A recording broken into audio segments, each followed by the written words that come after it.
নমস্কার বন্ধুরা, একদিন একজন দর্শক একটা প্রশ্ন করেছিলেন যে এসডব্লিউপিতে আমি প্রতি মাসে ইউনিট বিক্রি করছি, তাহলে একদিন তো সমস্ত ইউনিট শেষ হয়ে যাবে, তখন কি হবে?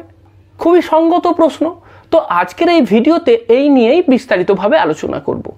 ভিডিও শুরুতে আপনাকে আমি বলি, আপনি যেটা বলেছেন সেটা ঠিক, যে হ্যাঁ প্রতি মাসে ইউনিট বিক্রি হবে এবং ইউনিটের পরিমাণ কমতে থাকবে, কিন্তু তার সাথে সাথে আরেকটা জিনিস হবে। সেটা কি?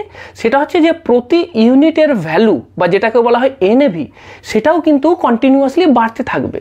সুতরাং সেই কারণের জন্যে আপনার ইউনিট কিছুটা কমবে ঠিকই, কিন্তু প্রতিটা ইউনিটের ভ্যালু যেহেতু অনেকটাই বেড়ে যাচ্ছে, সুতরাং নেট আপনার কিন্তু যা ইনভেস্টমেন্ট অ্যামাউন্ট যেটা ছিল সেটা বেশিই থাকবে। কিন্তু এই সমস্ত কিছুই ঘটবে যদি আপনি স্মার্ট প্ল্যানিং করেন। এই ভিডিওতে আপনাকে আমি দেখাবো যে একটা বড় টাকা জমা করার পর 40 বছর ধরে আপনি প্রতি মাসে ইনকাম করতে পারবেন, এবং তারপরেও এই 40 বছরে প্রতি মাসে মাসে টাকা তোলার পরেও আপনি কয়েক কোটি টাকার সম্পদও রেখে যেতে পারবেন। সেটা কিভাবে সম্ভব, চলুন আজকের এই ভিডিওতে এই নিয়েই বিস্তারিতভাবে আলোচনা করব। সবার প্রথমে আমরা জেনে নিই সংক্ষেপে যে এসডব্লিউপিটা কিভাবে কাজ করে।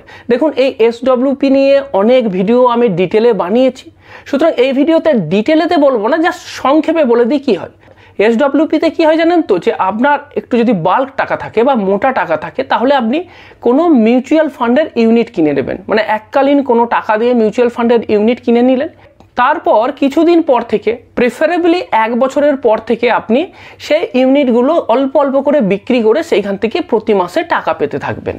তো এটাই হচ্ছে আপনার এসডব্লিউপির প্রিন্সিপাল। কিন্তু এক্ষেত্রে একটা জিনিস আপনাকে মনে রাখতে হবে যে আপনি প্রতি মাসে কত টাকা তুলছেন সেটা কিন্তু খুব ক্রুশিয়াল। ধরুন আপনি যে টাকাটা ইনভেস্ট করলেন, তারপর 1 বছর পর থেকে যদি আপনি প্রতি মাসে অনেক অনেক করে টাকা তুলে নিতে থাকেন, তাহলে কিন্তু আপনার এসডব্লিউপি খুব তাড়াতাড়ি শেষ হয়ে যাবে। কিন্তু যদি আপনি প্ল্যানিংটা একটু স্মার্টলি করেন এবং অল্প অল্প করে টাকা তোলেন, তাহলে কিন্তু আপনার টাকা থাকবে। আর যদি অ্যাগ্রেসিভলি টাকা তুলে নেন, তাহলে তো কিন্তু আপনার টাকা একদিন শেষ হয়ে যাবে। কথাতেই আছে যে কুবেরেরও ধন একদিন শেষ হয়ে যাবে, যদি সেটাকে আপনি ঠিকঠাকভাবে হ্যান্ডেল করতে না পারেন। এইবার আসুন আপনাকে একটা প্র্যাকটিক্যাল এক্সাম্পল দেখাই। এসডব্লিউপির একটা প্র্যাকটিক্যাল এক্সাম্পল, কিভাবে আপনি প্রতি মাসে মাসে একটা নির্দিষ্ট টাকা পেতে থাকবেন এবং কিভাবে মেয়াদের শেষেতেও আপনার জন্য অনেক অনেক টাকা পড়ে থাকবে। মনে করুন আপনার টোটাল ইনভেস্টমেন্ট 75 লাখ। এবার 75 লাখটা আপনার কাছে অনেক বেশি মনে হতে পারে, কম টাকা দিয়েও করে যায়, তাতে কিন্তু কিছু তফাৎ হবে না। এটা কিন্তু ম্যাথমেটিক্স, আপনাকে আমি ম্যাথমেটিক্সটাই বোঝানোর চেষ্টা করছি। তো এসডব্লিউপিতে কি হয়, একটা মিউচুয়াল ফান্ড কিনতে হয়, একটা মিউচুয়াল ফান্ডে ইনভেস্ট করতে হয়। ধরে নিলাম কোনো একটা মিউচুয়াল ফান্ডের আপনি ইউনিট কিনছেন 75 লাখ টাকা দিয়ে। এবার মিউচুয়াল ফান্ডের একটা ইউনিটের প্রাইসকে বলে এনএভি। তো এইখানে আমি ধরে নিলাম যে ইনিশিয়াল এনএভি, মানে যখন আপনি কিনছিলেন মিউচুয়াল ফান্ডটা, তখন তার এনএভি হচ্ছে 100 টাকা। আপনি মিউচুয়াল ফান্ডের কতগুলো ইউনিট পাবেন? 75 লাখ ডিভাইড বাই 100, মানে 75,000টা ইউনিট আপনি পেয়ে গেলেন। এইবার এইখানে তো আপনি এসডব্লিউপি চালু করতে চান, মানে প্রতি মাসে মাসে এই ইউনিট কিছু বেচেই তো আপনাকে টাকাটা তুলতে হবে। তো আপনি ঠিক করলেন যে আপনি 4% উইথড্র করবেন বছরে। 4%, মানে আপনি যে টাকাটা ইনভেস্ট করেছেন তার 4% প্রতি বছর উইথড্র করবেন। তাহলে তার 4% কত হচ্ছে? সেটা হচ্ছে আপনার 75 লাখের 4% মানে হচ্ছে আপনার 3 লাখ টাকা। মানে বছরে 3 লাখ, মানে মাসে হচ্ছে আপনি 25,000 টাকা করে এখানে এসডব্লিউপি করবেন, মানে প্রতি মাসে 25,000 টাকা করে টাকা তুলবেন।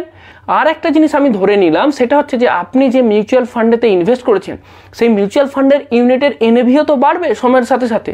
সেইটা আমি ধরে নিলাম যে 8% এভারেজ হারে সেটা ইনক্রিজ করবে। আমি খুব কনজারভেটিভ ফিগার নিয়েছি, আমি 8% নিয়েছি। আর এই টাকাটা আপনি তোলা শুরু করবেন 1 বছরের পর থেকে। এইবার কেন 1 বছরের পর থেকে টাকা তোলা শুরু করছি? কারণ 1 বছরের আগে হলে সেখানে শর্ট টার্ম ক্যাপিটাল গেন দিতে হবে, এসটিসিজি। তো এসটিসিজি হলে আপনার টাকা তো ফালতু ট্যাক্স দিতে হচ্ছে না। এলটিসিজি হলে লাভ বেশি, কারণ এলটিসিজিতে তো আপনার 1,25,000 টাকা তো ছাড়ই আছে। এইবার আসি যে এসডব্লিউপিতে আপনার ইয়ার ওয়াইজ ব্রেকডাউন, মানে ক্যাশ ফ্লোর ব্যাপারটা। আপনি প্রতি মাসে কত টাকা পাচ্ছেন, কতগুলো ইউনিট বিক্রি হচ্ছে, কতগুলো ইউনিট থাকছে, এইটা আমি প্রথম 3 বছরের আপনাকে একটা একটা করে বুঝিয়ে বলি। পরের বছরগুলোও কিন্তু একইভাবেই চলবে। প্রথম বছরে কি হলো, আমার 1 বছর পরে এনএভি হয়ে গেছে 108 টাকা মিউচুয়াল ফান্ডের একটা ইউনিটের দাম। কেন? কারণ আমি ধরেই নিয়েছিলাম যে মিউচুয়াল ফান্ডের রিটার্ন হচ্ছে 8%, তাহলে 100 টাকার এনএভি 1 বছর পরে হয়ে গেছে 108 টাকা। এইবার আপনাকে ওই বছর কত টাকা তুলতে হবে? 25,000 টাকা করে প্রতি মাসে, তো মানে বছরে হলো 3 লাখ টাকা। তাহলে ওই বছর আপনাকে কতগুলো ইউনিট বিক্রি করতে হবে? 3 লাখ ডিভাইড বাই একটা ইউনিটের দাম, সেটা কত? 108 টাকা। তাহলে কতগুলো ইউনিট আসছে? সেটা আসছে আপনার 2777.78 ইউনিট। তাহলে এতগুলো ইউনিট বিক্রি করে তবে আপনি ওই বছর 3 লাখ টাকা পেয়ে গেলেন। এবং তাহলে আপনার কতগুলো ইউনিট পড়ে রইল ওই বছরের শেষে? আপনার ইউনিট পড়ে রইল 75,000 মাইনাস ওই 2777.78 মাইনাস করলে আমার কত আসছে? সেটা আসছে আপনার 72,222.22 ইউনিট। তাহলে কিন্তু আপনার ইউনিট কিছু কমে গেল, যেটা আপনি বলছিলেন না যে ইউনিট কমে যায়, সত্যি তো কমে যায়। এইবার আমি দেখব যে ওই সময়তে তাহলে আমার কত ভ্যালু হলো। ইউনিট কমে গেছে ঠিক, এটা সত্য, কিন্তু সেই সময় একটা একটা ইউনিটের দামও তো বেড়ে গেছে। এখন একটা একটা ইউনিটের দাম হয়ে গেছে 108 টাকা। তাহলে আমার রিমেনিং যে ইউনিট পড়ে রইলো তার যদি আমি ভ্যালুয়েশনটা করি, মানে টাকার হিসাবে করি, সেটা কত আসছে? সেটা আপনার ওই 72,222.22কে 108 দিয়ে গুণ করতে হবে। সেটা করলে আসছে 77.99 lakhs। এইবার দেখুন মজার ব্যাপারটা, যে আপনি ইনভেস্ট করেছিলেন 75 লাখ, কিন্তু প্রথম বছরটা বাদ চলে গেছে, কিছু হয়নি।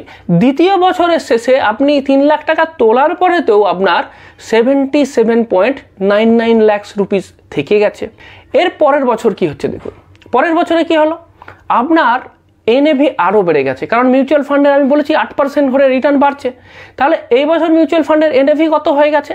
তখন হয়ে গেছে ওই 108-এর উপরেতে আরও 8% বেড়ে গেলে হয় 116.64, মানে একটা একটা ইউনিটের দাম এরকম হয়ে গেছে। কিন্তু আমার টাকা যেটা তুলবো ওই বছর সেটা তো ফিক্সডই আছে, যে আমি বছরে 3 লাখ টাকা করে তুলবো।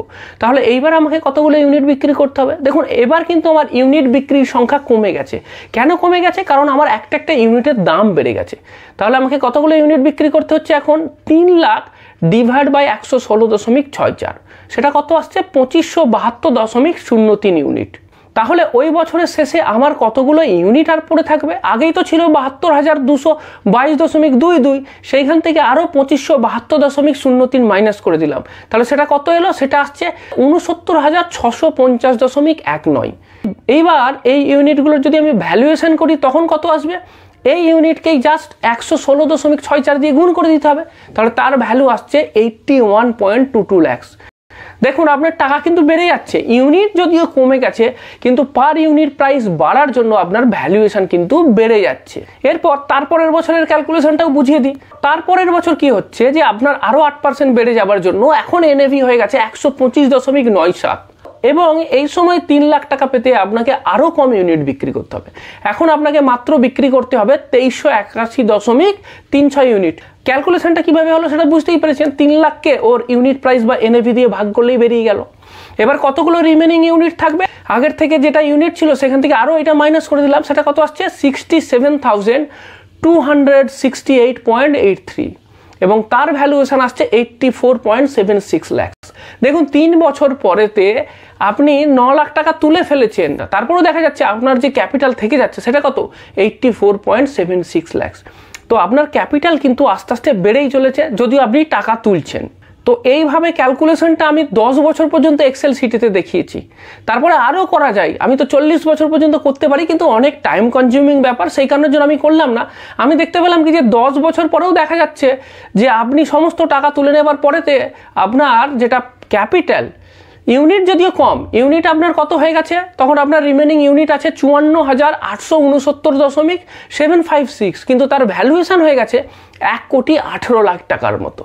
এইবার এইভাবে 10 বছরের পর আরও যত সময় বাড়তে থাকবে, 11 বছর 12 বছর করে যখন আপনি 35 বছর 40 বছরেও এসে দেখবেন, তখন দেখা যাবে কি যে তখনও কিন্তু আপনার ইউনিট অনেক বেশিই রয়ে গেছে, কারণ তখন ইউনিট আস্তে আস্তে আরও কম বিক্রি করতে হবে।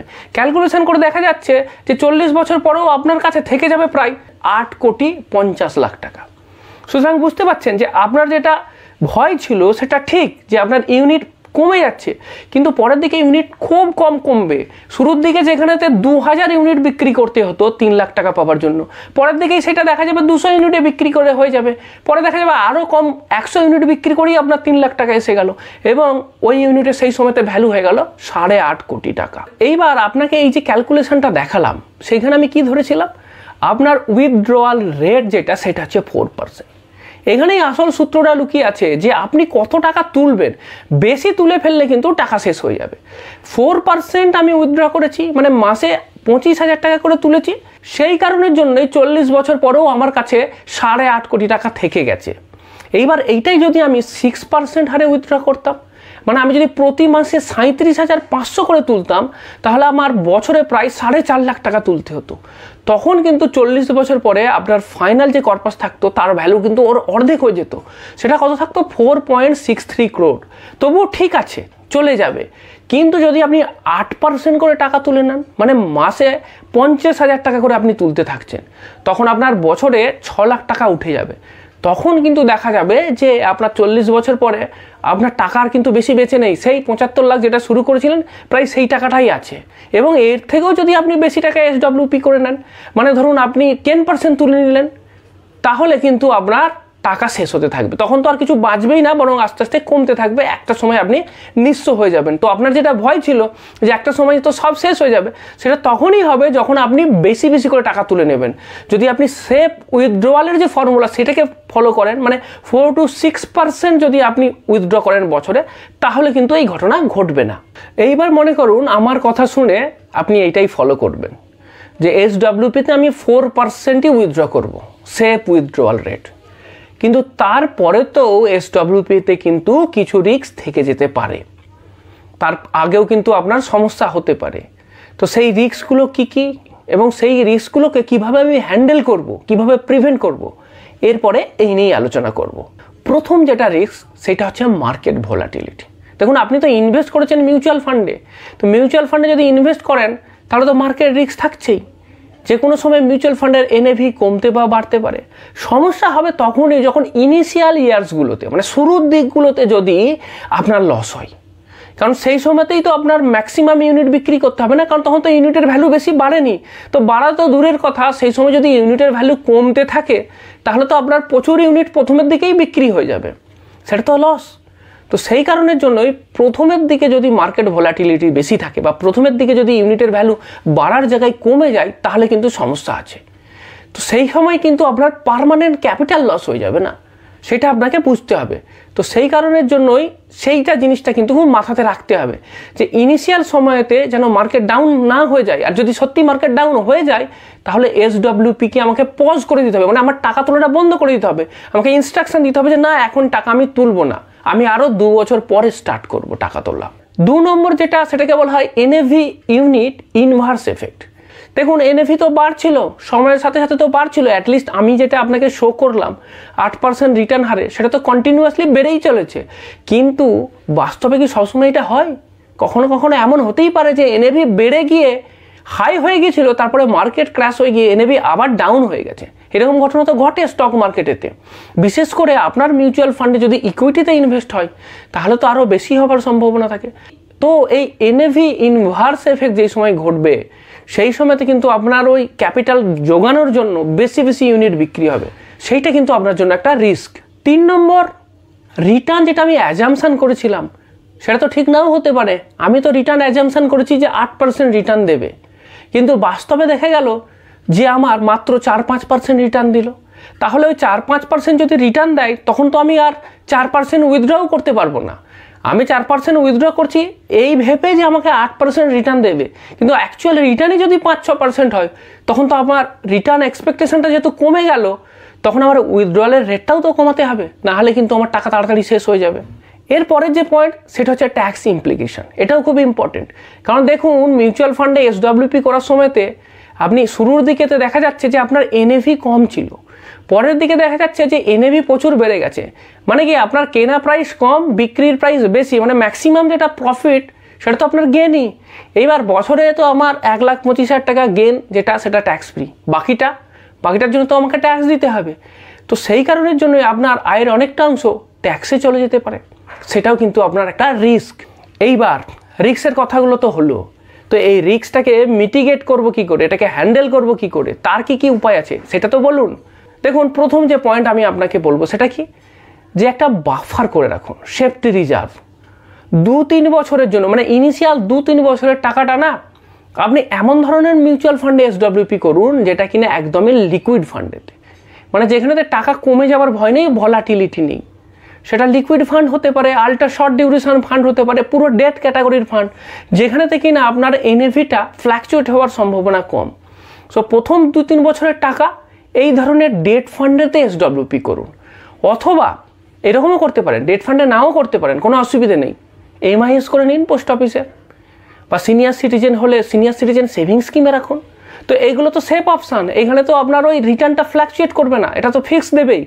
তো প্রথমের দিকের জন্য ইনিশিয়াল 2-3 বছরের জন্য তো আমি বলবো আইদার ডেট মিউচুয়াল ফান্ডের এসডব্লিউপি অথবা পোস্ট অফিস, এই সব জায়গাতে এমআইএস করে রাখুন। এইগুলো হচ্ছে শুরুর দিকের জন্য। 2 নম্বর, আপনি হাইব্রিড ফান্ড বা মাল্টি অ্যাসেট ফান্ডেতে ইনভেস্ট করুন, এই সমস্ত জায়গাতে এসডব্লিউপি করুন। কারণ কি এইখানেতে কি হয় যে ডেট আর ইকুইটি দুটোরই মিক্স থাকে, তো সেই কারণের জন্যই এনএভিটা খুব পড়ে যাওয়ার ভয়টা কম থাকে।